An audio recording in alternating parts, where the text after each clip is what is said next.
भारतीय जनता पक्ष, महाराष्ट्रवादी गोमांतक पक्ष, गोवा फॉरवर्ड आणि अन्य इंडिपेंडंट आमचे जे समर्थक आसा तांचें सरकार काल आपले स्वताची मेजॉरिटी प्रूव करून सांगलेले त्या प्रमाणे स्थापन जालें. म्हाका दिसता आतां तरी स्पेक्युलेशन क्लियरली बंद जाण्याची आवश्यकता.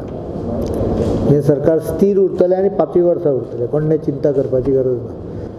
आमची स्पेशलिटी आसा त्यो राखून दवरून डेव्हलपमेंट आनी भुरग्यांक आमच्या काम धंद्याक योग्य उपलब्धी संधी उपलब्ध करून दिणारे अशें सरकार आसतलें. आयज पयली कॅबिनेट मिटींग आशिल्ली.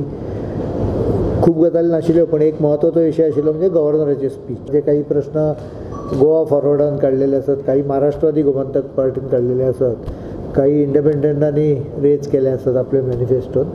ह्या चडशा हाका जो कॉमन एजेंडा जो आमी आसा ती दिशा तुमकां गव्हर्नरच्या स्पीचान पॉलिटिकल डायरेक्शन आणि पॉलिसी डायरेक्शनच्या संदर्भात ब्रॉडली मेळटली. त्यामुळे गव्हर्नरच्या स्पीच जे कॉन्फिडेन्शियल आसता ताजी वाट पळोवची पडटली, जे 23 तारखेक आसतलें.